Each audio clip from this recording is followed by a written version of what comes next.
आत्मीय बंधुओं, आज का मुहूर्त बड़ा शुभ है। आज की तिथि बहुत महत्वपूर्ण है। समस्त तिथियों में कुछ तिथियां ऐसी होती हैं जिनके विषय में बिना विचार किए उस दिन किसी भी शुभ कार्य का शुभारंभ किया जा सकता है। ऐसी तिथियों में जैसे नवरात्रि हो गई, शिवरात्रि हो गई, उसी प्रकार आज की जो तिथि है, यद्यपि उदया तिथि के अनुसार तो कल ये संयोग बनेगा, पर समय की दृष्टि से तृतीया तिथि का शुभारंभ हो चुका है और आज की तिथि अक्षय तृतीया के नाम से बहुत प्रसिद्ध है। चूंकि भागवत की कथा सुनने के लिए हम सभी बैठे हैं, तो इस तिथि में भागवत में दो बड़ी महत्वपूर्ण घटनाएं घटी हैं और ये दोनों घटनाएं भागवत का आभूषण है। इसे अवश्य कथा में सुना जाता है, समझा जाता है। महत्वपूर्ण इसलिए है क्योंकि आज की ही तिथि के दिन सुदामा ने पोरबंदर से, जो स्थान आज पोरबंदर के नाम से प्रसिद्ध है, वहां से द्वारिका की यात्रा आज के दिन ही प्रारंभ की थी। और वहां तब से ऐसी परंपरा है कि सुदाम देव की नगरी से सभी लोग आज की ही तिथि से द्वारिका के लिए पैदल पद यात्रा का शुभारंभ करते हैं। बोले जब सुदामा जी यहाँ से गए हैं तो हम सब भी, और जिस तरीके से सुदामा जी गए, 4 मुट्ठी तंदुल के चावल लेकर के, तो उसी 4 मुट्ठी तंदुल के चावल को लेकर के लोग अपने अपने घरों से द्वारिका के लिए पद यात्रा करते हुए प्रस्थान करते हैं। आज की तिथि के दिन ही भगवान ने धर्मराज युधिष्ठिर को अक्षय पात्र प्रदान किया था। वो अक्षय पात्र जिसमें कभी किसी चीज का कोई अभाव नहीं होता। जब पांडवों को वनवास हुआ था, सो पांडव उसी अक्षय पात्र को लेकर के अपनी आवश्यकताओं को पूर्ण करते थे और वन में उनके द्वार पर कोई भी ऋषि मुनि या भिक्षुक आ जाते थे तो उस अक्षय पात्र के ही द्वारा उनका पोषण, उनकी सेवा का भी क्रम पांडवों के द्वारा चलता था। आज की तिथि इसलिए भी बहुत महत्वपूर्ण है कि भगवान के जो प्रमुख 10 अवतार हैं, उन 10 अवतारों में जो 6वां अवतार है भगवान परशुराम का, आज उनकी जयंती भी है। सो साथियों, हम सभी इस शुभ मुहूर्त के शुभ संयोग का अद्भुत आनंद लेते हुए कथा का दिव्य लाभ प्राप्त करने के लिए उपस्थित हैं। अपनी यात्रा हम सभी यहीं से प्रारंभ करें। भगवान परशुराम के विषय में बड़ा ही प्रचलित और बड़ा ही लोकप्रिय श्लोक है, और वो श्लोक है साथियों, अग्रत चतुर्वेदाः पृष्ठतः ससरम धनुः इदं ब्राह्मम इदं क्षात्रम शापादपि सरादपि। इसका तात्पर्य है कि जिनके अग्रभाग में चारों वेद विद्यमान हैं। अब यहाँ अग्रभाग का तात्पर्य जिह्वा पर अथवा मस्तिष्क में, जिसके चारों वेद विद्यमान हैं, अग्रतः चतुरो वेदाः, और पीठ पर जिसके पृष्ठतः ससरम धनु, तुणील के साथ बाणों के साथ धनुष विद्यमान है, जिनकी पीठ पर इदम ब्राह्मणम, जो कुल से ब्राह्मण हैं, इदम क्षात्रम, पर जो कर्म से क्षत्रिय हैं, शापादपि सरादपि, जो शाप से भी दंड देते हैं और सरादपि यानी शस्त्र से भी दंडित करते हैं दुष्टों को, उन शासकों को जो अधर्म करते हैं, अन्याय करते हैं, उनके द्वारा भगवान परशुराम के ये अवतार होते हैं। इसको आवेशा अवतार शास्त्रों में संबोधित किया गया है। बड़ा महत्वपूर्ण संदेश है इस अवतार का। यही एक ऐसा अवतार है जहां शास्त्र और शस्त्र दोनों का समन्वय देखने को मिलता है, पर दोनों के होते हुए अग्रतः चतुरो वेदाः, शास्त्र को आगे रखा गया है। शास्त्र को आगे रखने के पश्चात यदि अनुकूल परिणाम न निकले और दुष्टता अपनी दुष्टता को छोड़ने को तैयार न हो, तो फिर दुष्टों के दुष्टता को ठीक करने के लिए भगवान की रुष्टता आवश्यक हो जाती है। सो शास्त्रों के आधार पर समझाया जाए, उसके पश्चात भी यदि धर्म की स्थापना न हो सके तो धर्म की स्थापना के लिए शास्त्र के बाद शस्त्र भी उठाना धर्म ही माना जाता है। वर्णन मिलता है कि 21 बार है वंश के क्षत्रियों का संहार भगवान परशुराम ने किया है। परम पूज्य गुरुदेव इस घटना को कुछ अलग तरीके से देखते हैं और अलग तरीके से बताते हैं। कथाओं में ऐसा वर्णन आता है कि उन्होंने अपने फरसे से 21 बार धरती के क्षत्रियों का सर धड़ से अलग किया है। सिर का तात्पर्य मस्तिष्क से होता है, विचारों से होता है। व्यक्ति के जीवन में दुष्टता हो, व्यक्ति के जीवन में श्रेष्ठता हो, ये दोनों व्यक्ति के अपने मस्तिष्क पर ही निर्भर करते हैं। जिसका जैसा विचार होगा उसके जीवन का परिणाम बिल्कुल वैसा ही होगा। जिसके विचार दूषित हैं वह व्यक्ति दुष्ट बनेगा, और जिसके विचार परिष्कृत हैं वह व्यक्ति श्रेष्ठ बनेगा।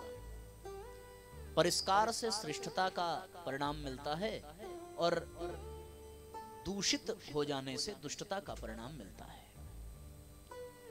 सो जो 21 बार क्षत्रियों के सिर काटने की कथा है पूरी धरती पर, अगर तर्क की दृष्टि से देखा जाए तो थोड़ा ये काल्पनिक भी प्रतीत होता है। यद्यपि भगवान के लिए असंभव कुछ भी नहीं है। भगवान के ही अवतार हैं परशुराम जी, भगवान शंकर के शिष्य हैं। परशु धारण किया है धर्म की स्थापना के लिए। सहस्त्रार्जुन जैसे राजाओं को दंडित भी किया है। भगवान के लिए असंभव नहीं है, पर बार बार क्षत्रिय वंश का नाश करने का जो क्रम है, इतनी बड़ी हिंसा, इतना बड़ा युद्ध, इतना बड़ा सरंजाम, इसके स्थान पर यदि इस तरीके से सोचा जाए कि सिर कलम कर देने का मतलब कि लोगों के विचार को बदल देना, जो विचार उनमें दूषित हैं उनके स्थान पर परिष्कृत विचारों का प्रवाह करना।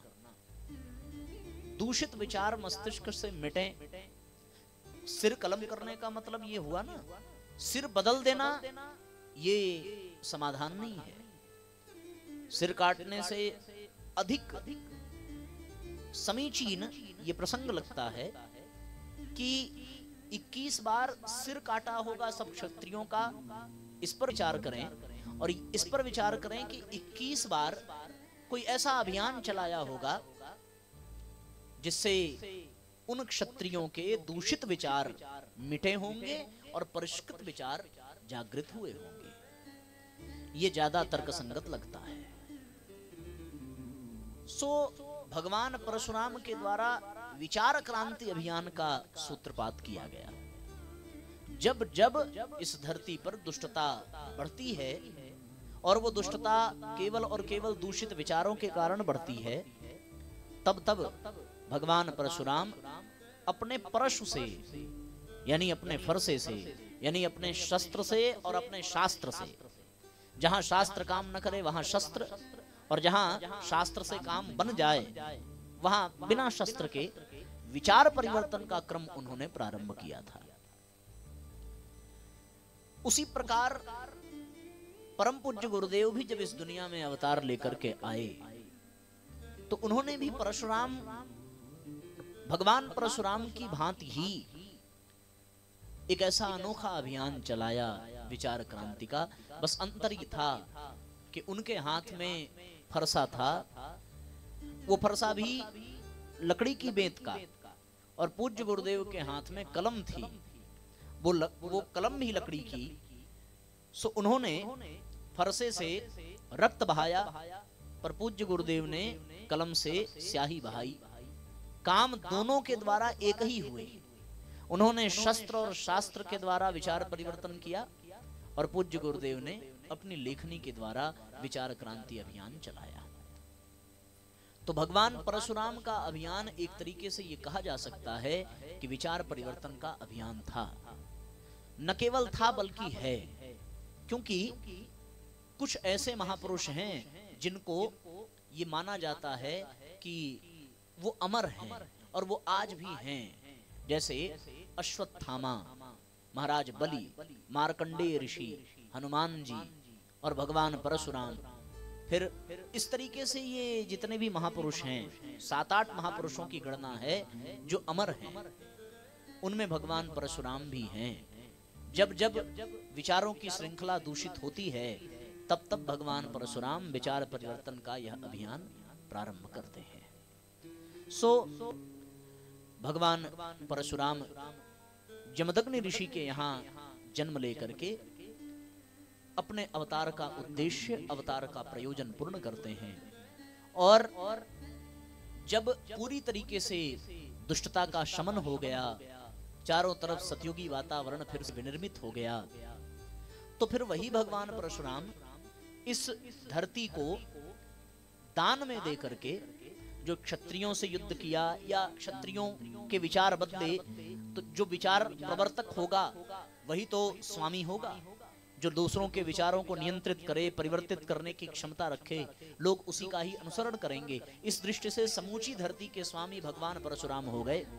और उसके पश्चात उन्होंने तप किया और तप करने के पश्चात अपने गुरु को ये पृथ्वी दान में दे दी कि अब इस पृथ्वी का संचालन, पृथ्वी का पोषण राजा लोग करें, पर वो धर्म पूर्वक करें।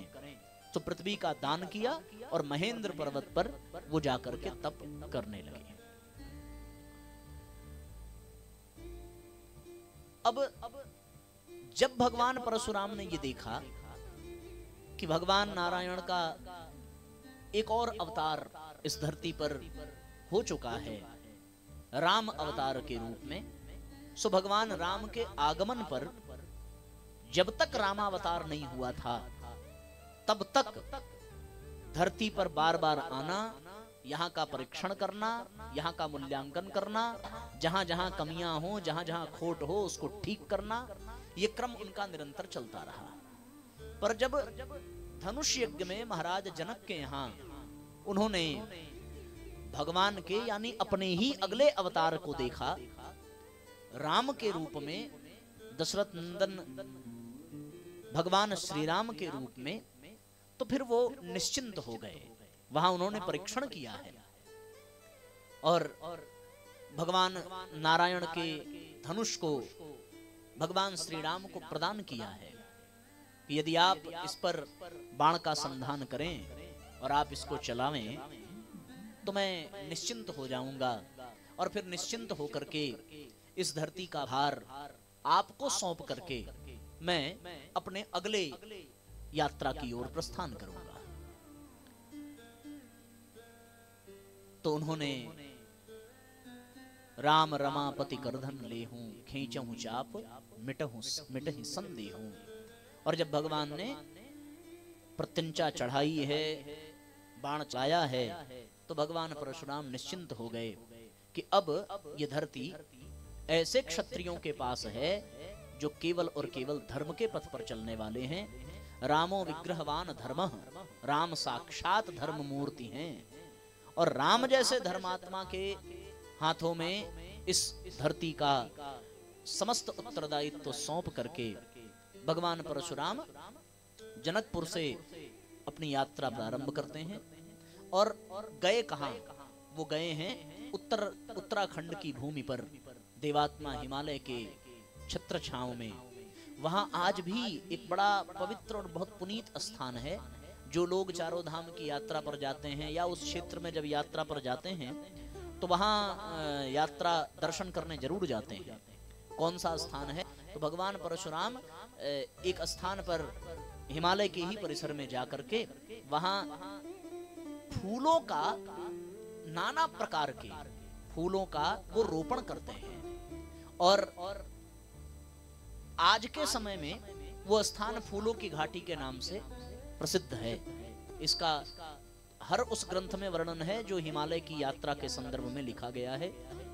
चेतना की शिखर यात्रा में भी और हमारी वसीयत और विरासत जो पूज्य गुरुदेव ने लिखा है, इन दोनों ग्रंथों में भी फूलों की घाटी का वर्णन है। वहां ऐसा माना जाता है कि लगभग 3000 से अधिक फूलों की प्रजातियां फूलों की घाटी में हैं। और ये फूलों की घाटी भगवान परशुराम के द्वारा ही बसाई गई है।